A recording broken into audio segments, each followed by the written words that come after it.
I can tell almost immediately, just by that, in those first 15 minutes, if they are going to be good candidates for this project. Of course, it's fabulous when they are terrific writers, but they don't have to be terrific writers. And I enjoy that. I feel as if that's a gift coming from the world of being an English professor, teaching nothing but advanced writing classes, to say, you don't have to be a straight A writer to do this project. And it gives most students some comfort in knowing that, and that's extremely important. In terms of the community side of this project, I go to the different facilities that are available. I talk to the activity director or coordinator. They have different names. And I first have introduced the concept to them and asked if they thought that there would be any interest. And it has never failed that there has been great interest. And the only thing that has been quite challenging is to be able to find enough students to match all the participants that really want to have a life story written. And I am sad to say I'm way behind on getting through that list. So there are always elders ready to start this project, and as more and more information, just like this lecture tonight, gets out there, it broadens the horizon for the students that might be interested, as well as other elders. When they go in to draft the story, I actually brought one of the little digital tape recorders. The English department actually bought us 5 of these, so that's where I have to draw the line and stop the entrance of how many independent studies, which is how I participate with our students, how many independent studies I can honor due to how many digital tape recorders we have. That is good. That's a good thing. It reins me in, because otherwise I'm afraid I would truly overcommit. The English department, bless you, donated those to us, and the students, I think, have found a lot of comfort in being able to take that in and know that they can transcribe later, so they don't have to catch everything in that interview. So they'll take that in, visit, talk through different points, depending on where they left off, and then they'll go back and transcribe. I think Josh and Ashley might be able to speak just a bit tonight when they talk about how their process flowed. It was different for every student and every elder.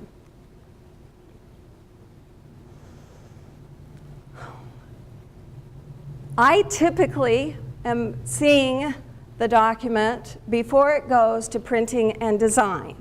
However, this evening, we have stepped outside of that box, and I'm very proud of and pleased to say that Joshua has already taken his life story down to printing and design, so he is going to be reading from it. And that is a wonderful surprise for me tonight. Typically, I'll go through it and do some of my heavy red pen editing if necessary. Typically not very necessary. Remember, they're very good writers. But I also want to do a shout out here to Cindy Omernick. I don't know if anyone knows her down in printing and design at UWSP. This project wouldn't be happening without her help. She spends many, many hours working with us, in particular working with the student, and then the student often goes back to the families, and there's a lovely exchange of ideas about picture placement, colors for the cover, a number of different considerations that Cindy wants to get just right, just like the rest of us do.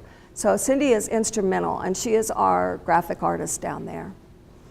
Then multiple copies are printed. They include, of course, the elder and any family members or close friends. The student, of course, gets a copy. I get a copy. The facility where the elder is residing gets a copy. And then I also have 2 copies in archives, one at UWSP and then one housed right here in Portage County. We don't have that many in the archives yet, but I do hope to build these collections so that a number of different people from the community will be able to come out and look through the life stories of some very dear friends. So this was just changed about 2 hours ago, thankfully. We now have 4 stories published: Wilton's, Pam's, Jean's, and Jim's. Soon to be published is Kay's and Ray's. And I also mention here that students are from all different kinds of majors. And that's very important because the way we pair the senior with the student, the different backgrounds can really help bridge that somewhat uncomfortable first meeting and bring them together in ways based on trips to Greece, as Ashley and Ray have shared, and in other ways that just being an English student in Lynn's English class might not connect as well with that community member. This is just a picture of one of the entrances to the Portage County Healthcare Center. Debbie Bear is instrumental there. She's my coordinator that I work with. She also conducts the training that is required at Portage County for any volunteer, and the students are viewed as volunteers to their structure. And so she delivers the training to the students there. And then Tammy Page again is at the Harmony Living Center. They do not require that rigorous of volunteer training. However, Tammy does oversee and connect with me and the students whenever necessary to make sure she is following the projects quite well. Next, I have just a few notes from some of the students that have finished their stories. Lauren writes, "The experience taught me more than classroom lessons. It taught me life lessons. Each week I was reminded to count my blessings, to treasure life, to appreciate the little things, and to realize that I never really know what a person is going through."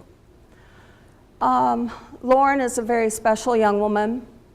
When she found out that Pam was not doing so well, she rushed to get the story done. And Pam was able to see the story as it was completed and finished. And then Lauren and her mother attended Pam's funeral and met family members there. So it was a very touching time for her, but I've spoken to her and she said that she would do it all over again. Really enjoyed it. Wilton Chapman's story was created by Jenna Hulke. Jenna says, "I didn't have much time with Wilton, but in our short acquaintance, what really had an impact on me was how much Wilton enjoyed life. Without much, typo there, nostalgia, he looked back on his past with fondness. Wilton never took for granted that the life he was currently living was as colorful and bright as the days that had already come to pass." I spoke with Jenna today. She mentioned as we had visited that she wanted to include that he was always smiling. He loved singing in his church, and he died rather unexpectedly. And so I was the one to bring the news to Jenna on campus, and it was very difficult for her. I have some training in grievance counseling, and I have 2 grief counselors available for myself and for my students and anyone else that might want that additional care. But what I have found to be true is any involvement in the services, even just attending in the back, really helps the students move through the grief process. And so I encourage that and go with them if at all possible. Jenna was not able to go to Wilton's. However, I went to the service and the reception following the service with the close friends that were left for Wilton. Ashley Holden right now is in Africa, on a trip in Africa. So she said she is here with us in thought. She wrote Jean King's story. She says, "We both get along very well and always get in a couple of laughs. I really like knowing how excited the family is about Jean and I doing this story. It makes me feel good to know that by devoting a couple of hours a week for a couple of months to this, that Jean's family will have this story forever." And we do have members of Jean's family up here in the front. Nate Kirkins wrote Kay's story. He's still in the process of it. He says, my experience so far has been very rewarding. I meet with Kay about 3 times a month for an hour or so at a time. Topics that have been brought up by Kay more than once have a larger part in my drafts. Kay seems to enjoy my visits, which makes these interviews and the writing process all the more enjoyable. Joshua is here tonight. He just finished tonight and got from printing and design. Jim's story, he says, my experience interviewing and writing the drafts and final version of my elder's life story was personally both introspective and reflective. I realized how important it is to be a reliable friend and that at no matter what stage in life you're at, everyone can always use someone to talk to. I also realized how much my generation takes for granted and that life wasn't always as easy as we currently have it. Ashley's here with us tonight talking about Ray's story. The Life Story Project has been one of the most unique and amazing opportunities that I've had the chance to be a part of. And that's very subdued for Ashley. She has a lot of enthusiasm about our project. What began as initial interview and the recording sessions, our meetings turned into a friendship as I began to understand him as an individual. The Life Story Project is truly unlike any other experience. One of the most fulfilling aspects is presenting Ray with a new kind of companionship and the opportunity to express his life experiences and his thoughts. Future plans. What I would like to see happen at UWSP is something similar to what we did at St. Cloud State University. At St. Cloud State, we were fortunate enough to have a service learning celebration day dedicated to the community and the college and all partners therein, and everything across the board that students did to become active agents in the community. The president of the university usually gave the kickoff speech. I have to admit, the food started to dwindle. We didn't have the big breakfasts after a couple of years, but we always had the celebration where we brought people in, we introduced people, they created a gigantic PowerPoint slide with all the pictures of everyone involved. And I had my students in that class create poster boards for all the different tables that we had scattered around the big conference room. And this was obviously the Life Story poster board. And after the president of the university and the coordinators for the service learning projects were finished with their speeches, they passed the microphone around so that all of the students could talk personally about their experience. And then they asked their elders or the seniors in the community to stand because they were there to be honored as well. So that's something that is a part of my dream for what we can implement and start in our community here in Stevens Point and at UWSP, and I hope that you will join me in this endeavor to get this done. I like to end by asking you to think about what you do to help preserve your history and your story. And it doesn't need to be anything as grand as writing a book, but taking notes, collating recipes, all kinds of different things will go together to help the generations to come after you know who you are and were and who they are and will be. So to me, it's a very important task, and I challenge and ask you all to start preserving those stories if you haven't done so already. Here I just have added some information about contacting me. I do have business cards on the table up front here, so you don't need to write anything down at all. But I am welcome to, I would be more than welcome to talk to you on my cell phone, or you can email me about any questions or any interests that you might have regarding the life stories. So next, what I'd like to do is, if willing, I believe I have 3 readers of excerpts here, Josh, Ashley, and Barb. And I would like for you to pick an excerpt, which I think you probably already have, from your life story, and come up and just read it to us. If you would like to talk at all, Josh and Ashley, about your experience, I welcome that as well. But it's totally up to you and what you feel comfortable doing. Are you in? Great. Would you like to go first? Well, Josh or Ashley, would you like to go first for us?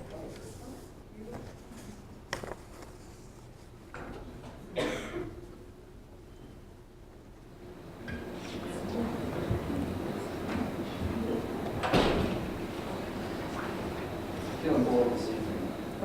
Feeling bold this evening. Good. You people, there's water over here if you want. Gracias. This is a section from Jim's story about the Vietnam War. In the fall of 1969, my senior year in college, the war in Vietnam was at its peak, as was the anti-war sentiment throughout the country. At Chicago, many of us thought that the fighting was more of a civil war in the Indo-Chinese part of the world, and that our country was not justified in spending our blood and treasure on such a localized conflict over there.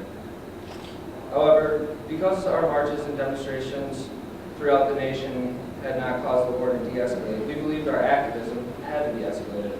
We went right to our elected representatives in Washington and put them on direct notice that the anti-war movement was significantly large and more than just a localized reaction to our country being involved in the war.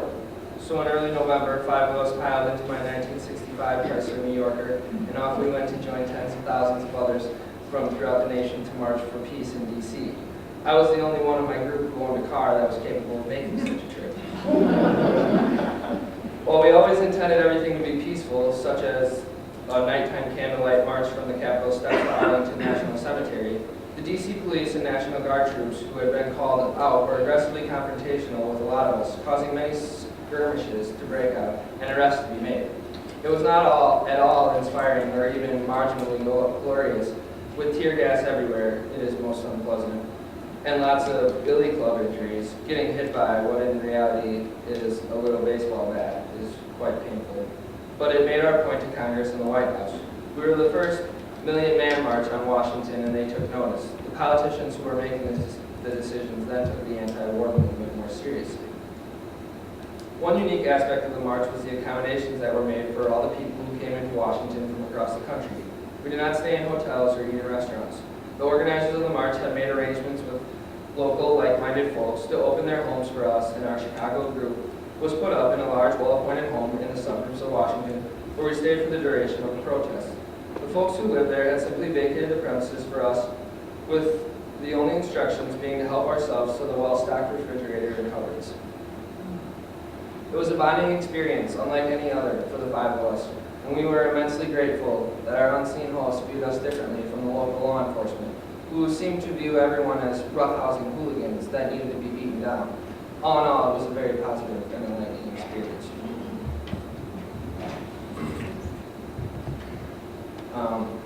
Very, very powerful excerpt. But to reflect a little bit on my experience with this project, it was more than a project to me. It was about building a friendship, which is really cool because I think Ashley and I and other students our age are at such a big transitional period in our life that sometimes, you just need a friend you can rely on. And Jim was definitely that friend. We grew a lot closer. I have to say that the first couple meetings were a little awkward. Lynn talking over, no, she was there. Leading us into the story, and just getting to hear Jim's perspective was really eye-opening. I think, like Lynn said earlier, we take for granted a little bit how easy life comes to us, and we often forget what